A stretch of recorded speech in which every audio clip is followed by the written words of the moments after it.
तो ये हज़रत इब्राहीम अलैहिस्सलाम और उनके बेटे हज़रत इस्माईल अलैहिस्सलाम के बारे में मैं आप लोगों को कुछ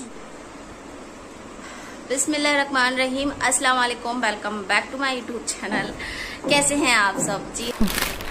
जीनू बना रही है मेरी वीडियो और तो मैं आप लोगों के साथ में आप शेयर कर रही हूँ बकरा ईद के कपड़े जो कि मैं लेकर आई थी ग्वालियर से। तो सबसे पहले ये दिखाती हूँ मैं एमी के कपड़े। और बच्चों को ना बिल्कुल भी सब्र नहीं होता।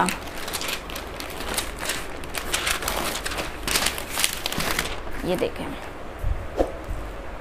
ये है एमी के लिए। ये येलो कलर का टॉप है। एमी साइड हो ना बेटा। ये मुझे बहुत ज़्यादा प्रिटी लग रहा था, बहुत प्रिटी। ये इसके साथ का निक्कर है, इसमें एक वॉलेट है और एक ड्रेस एमी की ये है। ये जंप सूट है जॉर्जेट में। और बनाते दिखाओ मुझे। एक मिनट रोक। तो एक जोड़ी एमी के ये हो गए, एक ये हो गए एमी के। अब आती है जीनू के कपड़ों की बारी। दिल थाम के बैठिए, अब आती है जीनू की बारी। नहीं, मेरी बारी। मैं भी दिख रही हूँ क्या? नहीं दिख रही हूँ, क्योंकि जीनू कभी वीडियो बनाती है ना तो आधा ही लेती हैं, या फिर मेरा आधा फेस हटा देंगी या फिर आधे कपड़े हटा देंगी। वो बस ऐसे ऐसे खड़ी बैठ जाएंगी बिल्कुल।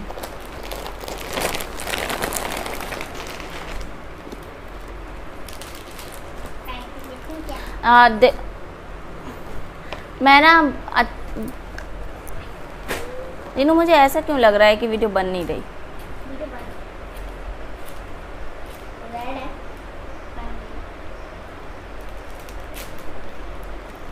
ये अच्छा आप लोग सोचेंगे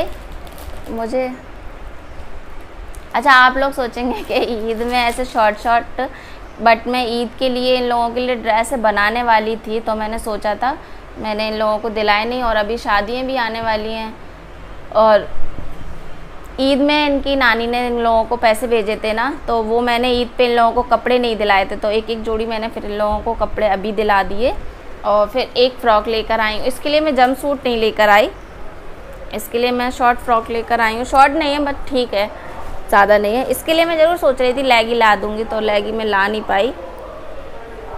ये बस हमने इतनी ही शॉपिंग की थी वहाँ से और अदरवाइज़ कुछ भी नहीं ख़रीदा था। चप्पल वगैरह देख रहे थे लेकिन कुछ भी ऐसा मैंने नहीं खरीदा। हाँ मैंने चप्पलें तो ख़रीदी है ना अपने लिए। हाँ चप्पल ख़रीदी है मैंने, अभी आप लोगों को दिखाती हूँ। एक मिनट पुश करो। और उन्होंने मेरे लिए नहीं खरीदी। रोक दी, रोको।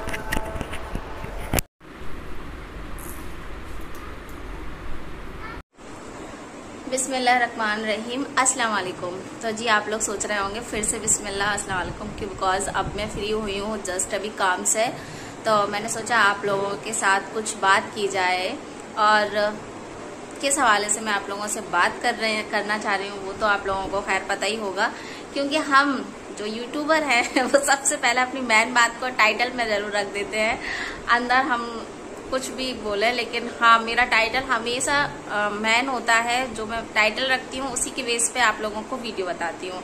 हाँ कभी कभी मैं ब्लॉग रखती हूँ तो उसमें मैं फालतू बातें वगैरह करती रहती हूँ, तो ठीक है। तो आज मैं बात करने वाली हूँ बकरा ईद के बारे में। बिकॉज बकरा ईद हम क्यों मनाते हैं, तो बहुत से जो नॉन मोमिन हैं और मुस्लिम हैं उनको तो खैर पता है मुस्लिम को, और खैर आजकल तो सभी को ये बात पता है। ज़्यादातर नॉलेज सभी को हर चीज़ की रखते हैं और जिनको नहीं पता तो आज उनको मेरी वीडियो से पता चल जाएगा। बिकॉज मेरे चैनल पर काफ़ी लोग हैं जो मुस्लिम हैं और काफ़ी नॉन मुस्लिम हैं, तो उन लोगों को तो बताना ज़रूरी है ना अगर किसी को नहीं पता।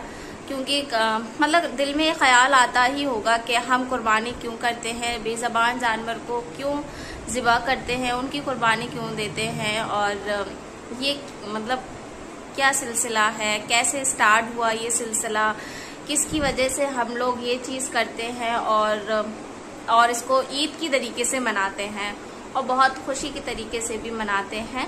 काफ़ी लोग, मतलब मैंने सुना है कि ये त्यौहार, मतलब कुछ लोग बोलते हैं कि गम का है, और जहाँ तक जब से मैं देख रही हूँ ये त्यौहार खुशी का है और हम लोग इसको बहुत अच्छे से त्यौहार को मनाते हैं। तो अब मैं आप लोगों को बताती हूँ कि ये त्यौहार मतलब क्यों मनाते हैं हम लोग और कुर्बानी क्यों देते हैं, बकरे की, जानवर की और भेड़ वगैरह, इन सब की कुर्बानी क्यों दी जाती है। तो सबसे पहले तो मैं आप लोगों को बता दूं कि ये जो मैं आप लोगों को बता रही हूँ ना, वो इब्राहिम अलैहिस्सलाम, जो कि हमारे नबी थे, हज़रत इब्राहिम अलैहिस्सलाम और उनके बेटे इस्माईल अलैहिस्सलाम। तो ये हज़रत इब्राहिम अलैहिस्सलाम और उनके बेटे हज़रत इस्माईल अलैहिस्सलाम के बारे में मैं आप लोगों को कुछ बातें बताने जा रही हूँ। तो जो कि हमारे नबी हज़रत इब्राहिम अलैहिस्सलाम थे, उनकी 2 बीवियाँ थी। हज़रत सारा, जो कि उनकी हज़रत सारा रज़ियल्लाहु ताला अन्हा उनकी पहली बीवी थी। उनकी दूसरी बीवी थी हज़रत हाजरा रज़ियल्लाहु ताला अन्हा। तो उनकी दूसरी बीवी से ये हुए थे हज़रत इस्माईल अलैहिस्सलाम, जो कि 86 साल की उम्र में हुए थे। काफ़ी उम्र हो चुकी थी, उनको औलाद की खुशी अता नहीं हुई थी और उन्होंने अल्लाह से इस तरीके से दुआ मांगी कि मुझे एक नेक बेटा अता करे। तो अल्लाह ने उनकी दुआ कबूल की और उनको 86 साल की उम्र में औलाद अता करी। और उनकी उम्र छोटी थे, वो बचपन ही चल रहा था उनका, हज़रत इस्माईल अलैहिस्सलाम का बचपन ही चल रहा था। तो उनके ख्वाब में, हज़रत इब्राहिम अलैहिस्सलाम के ख्वाब में उन्होंने ख्वाब देखा जहाँ पर अल्लाह उनको हुक्म देते हैं कि अपने बेटे को ज़िबा करने का। तो उनका अभी बचपन ही चल रहा था, हज़रत इस्माईल अलैहिस्सलाम का बचपन ही चल रहा था। तब हज़रत इब्राहिम अलैहिस्सलाम ने एक ख्वाब देखा और ख्वाब में वो देखते हैं कि वो अपने लगते जिगर बेटे को, अब आप जानिए जब 86 साल की उम्र में कोई बेटा, मतलब बच्चा हो और बेटा हो तो उससे कितनी मोहब्बत होगी कि मतलब दुनिया की हर चीज़ एक तरफ और बेटा एक तरफ। जब हमें कोई चीज़ बड़ी ही मुद्दतों के बाद मिलती है, बड़ी ही दुआओं के बाद मिलती है, तो उससे हमारी चाहत कितनी हो जाती है। मतलब दुनिया की अनमोल चीज़, जो सबसे अनमोल चीज़ होती है ना, वो होती है जिसकी हमने चाहा पूरी उम्र की हो और वो हमें लास्ट में मिले और उसको हम अपने से दूर करने में मतलब कितनी तकलीफ हो रही। और उन्होंने वो ख्वाब देखा था और फिर उन्होंने ये ख्वाब देखा और मुसलसल ये ख्वाब उनके 3 दिन आया। तब वो उन्होंने अपने बेटे से, हज़रत इस्माईल अलैहिस्सलाम से अपने ख्वाब के बारे में बताया और फिर उन्होंने उनसे इजाज़त ली, अपने बेटे से उन्होंने इजाज़त ली, क्या ये हुक्म अल्लाह की तरफ से, क्योंकि ये 3 मरतबा मैंने ये ख्वाब देखा है। और उन्होंने जब ये ख्वाब देखा था तो उन्होंने बीच में एक ख्वाब देखा था कि क्या बोलते, उनके अपने सबसे प्यारी चीज़ को ज़िबा कर, अपनी सबसे प्यारी चीज़ को मतलब अपने से दूर करने का। तो उन्होंने ऊँटों की कुर्बानी दी थी। 100 या उनके पास उस टाइम बहुत सारे ऊँट हुआ करते थे, तो उनको 100 ऊँटों की या फिर 150 ऊँटों की उन्होंने कुर्बानी दी। लेकिन फिर भी उनके ख्वाब बराबर चलते रहे। तब उन्होंने अपने सोचा कि मेरी सबसे प्यारी चीज़ मेरा बेटा है, तो शायद अल्लाह की तरफ से ये हुक्म आया है कि मैं अपने बेटे को अल्लाह की राह में कुर्बान करूं। तो बस उन्होंने अपने बेटे को अपना ख्वाब को पूरा बताया और फिर उनसे सारी बात शेयर करी। फिर उन्होंने भी इजाज़त दे दी कि अल्लाह की रज़ा है तो उनकी रज़ा में मैं भी राज़ी हूँ। फिर वो लोग अपने घर से दोनों निकल चुके थे कुर्बानी के लिए। और फिर उनके बीच में, मतलब जब वो रास्ते में जा रहे थे तब बहुत सी रुकावटें आईं। तो सबसे पहली जो रुकावट थी उनकी, तो इब्लीस ने उनके रास्ते में काफ़ी सारी रुकावटें डाली। सबसे पहले वो हज़रत हाजरा रज़ियल्लाहु ताला अन्हा के पास गया और उनको बताया कि आपके बेटे को हज़रत इब्राहिम अलैहिस्सलाम अपने बेटे को ज़िबा करने जा रहे हैं, कुर्बान करने जा रहे हैं। तो फिर उन्होंने कहा कि वो अपने लगते जिगर को कुर्बान नहीं कर सकते। फिर जो शैतान था उसने बोला कि वो अल्लाह की राह में कुर्बान करने जा रहे हैं। तो फिर हज़रत हाजरा मुस्कुरा के बोली कि अल्लाह की रज़ा में हम भी राज़ी हैं और अल्लाह जो कुछ भी करता है वो अच्छे के लिए ही करता है, मतलब उसकी रज़ा है तो हम कुछ नहीं कर सकते। बस उन्होंने इजाज़त दे दी। फिर इब्लीस का ये भी मंसूबा ख़राब हो गया। फिर उसने इब्राहीम अलैहिस्सलाम के दिल में भी काफ़ी सारी बातें डाली, मतलब ये जो कुर्बानी करने जा रहे थे ना, वो बीच में बहुत सारे ऐसी चीज़ें बोली उसने कि ये कुर्बानी ना हो अल्लाह की राह में। तो इस तरीके से उन्होंने किसी की भी बात ना मानी और कुर्बानी के लिए अपने बेटे को तैयार किया। और उनके बेटे ने उनसे बोला कि अब्बा जान मेरे हाथ बांध दें और मेरे पैर बांध दें और मुझे ज़मीन की बरले डाल दें, ज़मीन में मेरा मुंह कर दें, जिससे आपको कोई भी तकलीफ ना हो। तो फिर उन्होंने और अपनी आंखों पे पट्टी बांध लें जिससे आपको मुझे कुर्बान करने में ज़रा भी रुकावट ना आए। फिर इसी उन्होंने ऐसा ही किया, उनके हाथ बांधे, पैर बांधे और उनको मुंह के बल ज़मीन पर लिटाल दिया और अपनी आंखों पे पट्टी बांध कर और उनकी गर्दन पर छुरी फेर दी। लेकिन देखिए छुरी फिरी नहीं, छुरी को उन्होंने मुसलसल 3-4 बार उनकी गर्दन पर फेरा और छुरी से बोलते हैं वो कि ए छुरी, मेरे बेटे का गला तो इतना नाजुक है, फिर तो वो क्यों नहीं चल रही है। क्योंकि उनको ये महसूस हो रहा था, उनकी आंखों पे तो पट्टी बंधी थी लेकिन उनके हाथों में जो खून आ रहा था वो नहीं आ रहा था। और तो अल्लाह ने हुक्म दिया हज़रत जिब्राईल अलैहिस्सलाम को कि जाओ यहाँ से मेढ़ा ले जाओ, बकरा ले जाओ या फिर दुम्बा होता है वो लेकर जाओ यहाँ से। तो हज़रत इस्माईल अलैहिस्सलाम की जगह पर उसको रखो।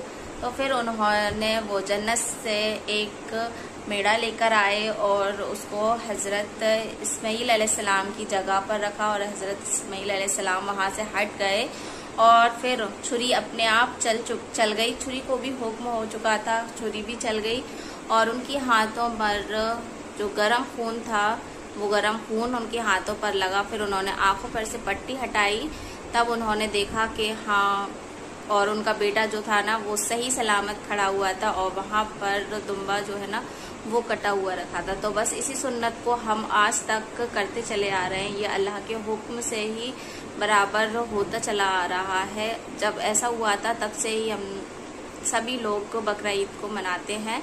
तो ये छोटी सी वीडियो मैंने आप लोगों के लिए बनाई थी। आई होप आप लोगों को हर बात अच्छे से समझ आ गई हो। मैंने बहुत अच्छे से आप लोगों को समझाने की कोशिश की जितना मुझे पता था, मतलब क्योंकि हर चीज़ हम लोग बचपन में ही हम लोगों को मम्मी पापा बताते जाते हैं और हम लोग जब पढ़ते हैं तब भी हम लोगों को काफ़ी सारी जानकारी होती जाती है। जैसे जैसे हम लोग बड़े होते जाते हैं ज़्यादा जानकारी होती जाती है और अच्छे तरीके से सब कुछ मम्मी पापा, दुनिया और किताबें वगैरह, क्योंकि इसमें कुरान पाक में भी इसका जिक्र है तो हर चीज़ हम लोगों को बता दी जाती है। तो बस मैंने सोचा आज इसी के हवाले से आप लोगों को वीडियो बना के दूँ और आप लोगों को कुछ बातें जो है ना अच्छे से समझा पाऊँ। आई होप समझा पाई होंगी। तो कमेंट्स में बताइएगा कि मुझसे कोई गलती तो ना हुई हो और अगर गलती हो गई हो तो सॉरी। नाम वगैरह लेने में वैसे मैंने बहुत ही इत्मीनान से ये वीडियो बनाई, क्योंकि जब हम ऐसी वीडियो बनाते हैं ना तो हमारा दिल थोड़ा सा घबराता है, थोड़ा सा हम लोगों को अजीब सा लगता है, मुझे अजीब सा लगता है, आंखों में से आंसू आने लगते हैं। ये वीडियो बनाने में सच्ची बता रही हूँ, मैं कल भी बनाई थी मैंने ये वीडियो, परसों भी बनाई थी और शाम के टाइम भी बनाई थी। तो मेरी वीडियो बिल्कुल भी अच्छी नहीं बन रही थी क्योंकि मेरा बार बार रोना आ रहा था। और जब हम कोई ऐसी चीज़ सुनते हैं अल्लाह की तो हमें कितने तकलीफ़ें वगैरह उठाई हैं हमारे नबियों ने, वो चीज़ हम देखते हैं सुनते हैं तो बहुत दुख होता है। तो इस वजह से मैंने लेकिन ये वीडियो को मैंने छोड़ा नहीं, बराबर इस वीडियो पे मैं काम करती रही कि मैं इस वीडियो को कंप्लीट ज़रूर करूँगी अच्छी तरीके से और मुस्कुरा के आप लोगों के सामने ये सारी चीज़ें शेयर करूँगी। आई होप वीडियो पसंद आई होगी तो लाइक शेयर सब्सक्राइब ज़रूर करें और फिर मिलती हूँ नेक्स्ट वीडियो में नेक्स्ट ब्लॉग के साथ। शायद नेक्स्ट ब्लॉग ईद का हो। अल्लाह हाफिज़।